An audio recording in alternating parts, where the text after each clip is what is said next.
ओम शांति। ब्रह्मा कुमारी मनोहर इंदिरा दादी जी बोधराज के साथ दादा की पुत्री के विवाह के प्रसंग में इस प्रकार कहती है, मैंने दादाजी और उनके लौकिक परिवार को कई बार देखा था। दादाजी का एक मकान मेरे मकान के पास ही था। दादा का एक लौकिक पुत्र जिसका नाम नारायण है, वह मेरे भाई के साथ पढ़ता था। दादाजी की अपनी लौकिक पुत्री पुट्टू का विवाह जब बोधराज के साथ हुआ था, तब मैंने उसे अपनी आंखों से देखा था। उस विवाह की यह विशेषता थी कि उसमें शोर, कोलाहल, स्थूलता या घोर सांसारिकता देखने में नहीं आती थी, बल्कि वह विवाह ऐसा लगता था कि जैसे कलयुग में किसी देवी और देवता का विवाह हो रहा हो। उस समय के दृश्य का मेरे मन पर बहुत गहरा प्रभाव पड़ा। मेरे मन में यह विचार इसलिए उठा कि मुझे आज दादा के कुटुंब का सात्विक सा वातावरण मेरे मन को बहुत भाता था। इस प्रकार का जीवन दादा का कलकत्ते में उनकी हीरो की दुकान थी। बम्बई में भी वे जवाहरात के व्यापार के सिलसिले में आते जाते थे। कलकत्ता और बम्बई के अतिरिक्त उनका एक मकान हैदराबाद में भी था, जहाँ पर कि वे बहुत समय से रहते थे। इन तीनों स्थान पर उनका जीवन अब राजकुल के जैसे सुख में व्यतीत हो रहा था। यद्यपि दादा में प्रभु निष्ठा, दानवीरता आदि की विकसित भावना थी, तथापि अभी घर छोड़कर वानप्रस्थी होने का संकल्प उन्हें नहीं आता था। जब दादा की आयु लगभग 60 वर्ष की हुई तो उनकी पत्नी, जिसका नाम यशोदा था, उन्होंने कहा कि अब तो हमें वानप्रस्थ होकर किसी एकांत स्थान पर बैठना जाना चाहिए। परंतु दादा ने उन्हें कहा, अभी ठहरो, अभी इतने लाख रुपया कमाना है, अभी इतने लाख और कमा लेने दो, फिर हम वानप्रस्थी हो जाएंगे। दादा धन कमाने में बहुत सिद्धहस्त थे और उनका विचार था कि 2-4 वर्ष तक धन कमाकर फिर खूब दान भी करेंगे और जीवन के बाकी दिन निराधार होकर भक्ति में गुजारेंगे। परंतु नर के मन कछु और है, साहब के मन और। अनायास ही किसी ईश्वरीय योजना के अनुसार दादा की मनोवृत्ति संसार से उपराम हो गई। उन्हें अंतर्मुखता का अनुभव होने लगा, उन्हें एकांत ही प्रिय लगने लगा। वे मनन चिंतन में रहने लगे। एक दिन ऐसा आया जब वे बंबई में बबुलनाथ के मंदिर में सामने अपने घर के विशाल आंगन में हो रहे सत्संग में बैठे थे, तो उन्हें एक निराला ही आंतरिक अनुभव होने लगा। वे सत्संग के स्थान से उठकर अपने कमरे में चले गए। वहां बैठे हुए वे एक अलौकिक नशा सा अनुभव कर रहे थे। उन्हें शरीर का भान नहीं था। उस अवस्था में उन्हें सबसे पहले विष्णु चतुर्भुज का दिव्य साक्षात्कार हुआ। दादा ने सोचा, गुरु ने ही ये साक्षात्कार करवाए होंगे, इसलिए उन्होंने अपने गुरु के पास जाकर बहुत खुशी से यह सब वृत्तांत सुनाया। परंतु गुरु के हाव भाव से उन्होंने समझा कि गुरु इन बातों से बिल्कुल ही अपरिचित है और दिव्य साक्षात्कार कराना उनकी सामर्थ्य से बिल्कुल ही बाहर की बात है। अतः उनका मन अब परमपिता परमात्मा की ओर मुड़ा, जो ही वास्तव में सबका सद्गुरु है। दादा के मन में निश्चय हुआ कि दिव्य दृष्टि और दिव्य बुद्धि का दाता केवल परमात्मा ही है और उस एक ही को सच्चा गुरु मानना चाहिए। उन्हें महसूस हुआ कि परमपिता परमात्मा ही उन्हें दिव्य चक्षु रूप वरदान दिया है। कुछ समय के बाद दादा वाराणसी में चले गए। वहां वे अपने एक मित्र की वाटिका में बैठकर मनन किया करते थे। वहां एकांत में बैठकर जब प्रभु चिंतन करते थे तो उन्हें नित्य नए अनुभव और कई दिव्य साक्षात्कार हुआ करते थे। जब वे अपने घर में पत्र लिखा करते थे, उनसे यह बात स्पष्ट मालूम होती थी। ब्रह्मा कुमारी ब्रजेंद्र दादी जी बाबा की लौकिक पुत्र वधू कहती है, तब बाबा ने एक पत्र में लिखा, खजाना बहुत है, पा रहा हूँ, पा रहा हूँ। दूसरे पत्र में लिखा, चाबी मिल गई, पा लिया, पा लिया।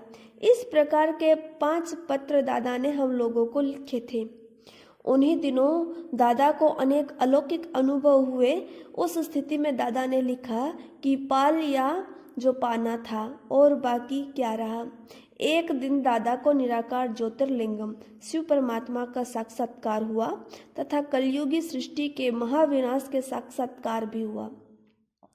दादा ने देखा कि बहुत ही भयंकर बम बनाए गए हैं। उनके विस्फोट से असहाय अग्नि निकल रही है। उन्हें आभास हुआ कि 5000 वर्ष पहले महाभारत युद्ध में जिन अस्त्रों का प्रयोग हुआ था, जिन्हें महाभारत ग्रंथ में अग्निबाण, ब्रह्मास्त्र और मुसल कहा गया है, ये वही अस्त्र शस्त्र हैं। इन्हीं द्वारा अमेरिका और यूरोप वासी लोगों का महाविनाश हो रहा है।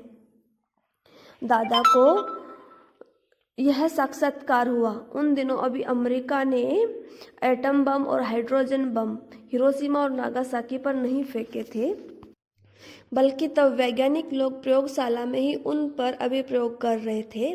तब रूस और अमेरिका आपस में मित्र राष्ट्र थे और जर्मनी तथा जापान के विरुद्ध उनका संयुक्त मोर्चा था। तब दादा को परमपिता परमात्मा ने दिव्य चक्षु देकर यह अग्रिम साक्षात्कार कराए थे कि आगे चलकर ये दोनों देश एक दूसरे के शत्रु बन जाएंगे और एक विश्व युद्ध होगा जो कि अंतिम होगा। उसमें इन अस्त्र शस्त्रों के प्रयोग से बहुत ही थोड़े समय में एक अग्नि ज्वाला में भारत से बाहर दूसरे देशों में एक महाविनाश हो जाएगा। दादा ने गीता प्रसिद्ध अर्जुन की भांति यह भी साक्षात्कार किया कि सृष्टि में महाविनाश होने के परिणाम स्वरूप करोड़ों आत्माएं परम धाम को वैसे ही लौट रही हैं जैसे पतंगे प्रकाश की ओर लपकते हैं। दादा ने दिव्य दृष्टि द्वारा भारत में विकराल गृह युद्धों का और प्राकृतिक प्रकोपों का भी अग्रिम साक्षात्कार किया। विनाश के ये अत्यंत डरावने दृश्य देखकर दादा कांपने लगे। दादा ने देखा कि एक बहुत बड़ी बाढ़ आई है। जीव प्राणी अत्यंत भयभीत होकर जान बचाने के लिए इधर उधर भाग रहे हैं, परंतु वे बच नहीं पा रहे हैं। कहीं पर अग्नि अपना महाविकराल रूप धारण करके नगरों एवं जीव प्राणियों को भस्मसात करती जा रही है। कहीं पर धमाके से खूब मूसलाधार वर्षा हो रही है, तो कहीं पर पृथ्वी कंपायमान होकर फट रही है और सब जगह लोग हाहाकार कर रहे हैं और प्राणों की रक्षा के लिए भाग रहे हैं, परंतु लोग पारस्परिक युद्धों तथा प्राकृतिक प्रकोपों से बच नहीं पा रहे हैं। दादा, जिनकी आंखों से कभी एक भी आंसू नहीं देखे थे, उनकी आंखों से बहुत अश्रुधारा बह रही थी। वे कह रहे थे, प्रभु बस कीजिए प्रभु, इतना भयंकर विनाश अब मुझे मोहिनी रूप दिखलाइए। भविष्य में होने वाले महाविनाश को देखकर दादा का मन अब अपने व्यवसाय से उठ चुका था। अतः उसे समेटने के लिए वे वहां से कलकत्ता गए। उन्हें अब सब हीरे पत्थर की तरह दिखाई देने लगे। वे बोले, यह तो झूठा व्यापार है। उन्होंने अपने भागीदार से कहा, अब हमें छुट्टी दो। उसने कहा, यह कैसे होगा? दादा का भागीदार किसी राजा को पहचानता तक न था। उसने सोचा कि दादा मुझे छोड़ जाएंगे तो बड़ी कठिनाई होगी।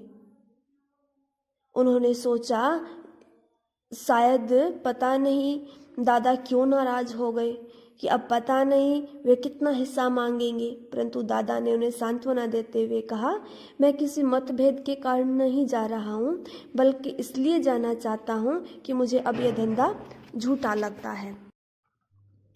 मुझे ईश्वरीय आवाज़ आई है कि कलयुगी सृष्टि का विनाश होना है, अतः मुझे अब यह पैसा ईश्वरीय सेवा में लगाना है। मैं अभी बैठकर आपसे कोई हिसाब किताब नहीं करूँगा। आप बाद में अपने वकील द्वारा जो भी ठीक समझो हिसाब करा देना। हम पहले बता आए हैं कि दादा के एक चाचा थे जो कि काका मूलचंद के नाम से प्रसिद्ध दानी थे। दादा ने उन्हें वचन दिया था कि उनका सदाव्रत चलता रहेगा। दादा दान कर्म में उन्हें काफ़ी आर्थिक सहयोग देते थे। अभी कलकत्ते में अब उन्हें अपने भागीदार से हिसाब करना था, तो उन्हीं दिनों सिंध में से काका के बीमार पड़ जाने का तार दादा के पास आया। दादा ने भागीदार के साथ हिसाब नहीं किया, बल्कि उन्हें भागीदार के वकील द्वारा हिसाब का फैसला करने से संबंधित जो कागज मिले, उन्हीं कागजों और उस हिसाब किताब को उन्होंने ठीक मान लिया। तब उन्होंने घर में तार दिया जिसमें लिखा था, अलिफ को अल्लाह मिला, बे को मिली झूठी बादशाही, आई तार अलिफ को हुआ रेल का राही। यहाँ अलिफ का अर्थ पहले व्यक्ति अर्थात दादा से है और बे उनके भागीदार का वाचक है। ऐसा तार देखकर विचार चलता था कि पता नहीं दादा को क्या हुआ। जब दादा सिंध में आए तो उनका जीवन बिल्कुल ही बदला हुआ था। हाँ, तो मैं काका मूलचंद के बीमारी के बारे में बात कर रही थी। दादा के पहुंचने से पहले ही काका मूलचंद ने शरीर छोड़ दिया था। उनकी मृत्यु के बाद एक दिन दादा उनकी कोठी पर एकांत में बैठे थे। वहां उन्हें काका मूलचंद की मृत्यु का साक्षात्कार हुआ। उन्हें दिखाई दिया कि आत्मा मस्तक से अलग होती गई। सत्ता छोड़ते छोड़ते पाँव के अंगूठे तक आई, फिर थर्मामीटर के पारे की तरह धीरे धीरे ऊपर चढ़ते चढ़ते मस्तक पर तक आई। इस प्रकार उन्हें मृत्यु दशा का साक्षात्कार हुआ। काका मूलचंद की मृत्यु दशा के साक्षात्कार के लगभग एक सप्ताह के अंदर दादा को एक और साक्षात्कार हुआ। दादा ने देखा कि विष्णु उनके सामने प्रकट होकर कह रहे हैं, अहम चतुर्भुज तत्त्वम। फिर श्री कृष्ण, जगन्नाथ जी, बद्रीनाथ जी और केदारनाथ जी बारी बारी आए। उन सभी ने भी ऐसा ही कहा। इन साक्षात्कारों से जहाँ दादा को बहुत हर्ष हुआ, वहाँ इस बात पर उनका विचार भी चलने लगा कि मुझे तत्त्वम का जो वरदान दिया गया उसका वास्तव में क्या भाव है। ये साक्षात्कार मुझे किसने कराए। उन दिनों दादा के गुरु भी आए हुए थे। दादा ने उनके आगमन पर 25,000 रुपये खर्च किए। उन्होंने एक बहुत बड़ी सभा की थी, उसमें बहुत लोग बैठे थे। परंतु मुझे दादा का उठना बैठना बहुत निराला लगा। दादा थे तो साकार अर्थात शरीरधारी ही, परंतु मुझे ऐसा लगा कि उनका शरीर उनसे दूर है। गुरु का भाषण चल रहा था, परंतु दादा सभा से उठ गए। इससे पहले कभी भी दादा सभा से उठकर नहीं गए थे। मेरा ध्यान दादा की ओर गया। मैंने जसोदा जी, जो कि दादा की धर्म पत्नी थी, उनको दादा के पास भेजा। जसोदा जी के जाने के बाद मुझे ख्याल आया कि मैं भी जाऊं। मैं दादा के कमरे में गई। मैं दादा के पास बैठ गई और जसोदा जी गुरु की सभा में लौट आई। मैंने देखा कि दादा अर्थात बाबा के नेत्रों में इतनी लाली थी कि ऐसा लगता था जैसे कि उनमें कोई लाल बत्ती जग रही हो। उनका चेहरा भी एकदम लाल था। कमरा भी प्रकाशमय हो गया था। मैं भी शरीर भान से अलग मानो अशरीरी हो गई। इतने में एक आवाज़ ऊपर से आती हुई मालूम हुई, जैसे कि दादा के मुख से कोई दूसरा बोल रहा हो। वह आवाज़ पहले धीमी थी, फिर धीरे धीरे ज़्यादा हो गई। वह आवाज़ यह थी, निजानंद स्वरूपम शिवोहम शिवोहम, ज्ञान स्वरूपम शिवोहम शिवोहम, प्रकाश स्वरूपम शिवोहम शिवोहम। फिर दादा के नयन बंद हो गए। मुझे आज तक न वह अद्भुत दृश्य भूलता, न ही वह आवाज़ ही भुलाई जा सकती। वह वातावरण भी अविस्मरणीय है और उस समय की वह अशरीरी अवस्था भी मुझे अच्छी तरह याद है। दादा के नयन खुले तो वे ऊपर नीचे कमरे में चारों ओर आश्चर्य से देखने लगे।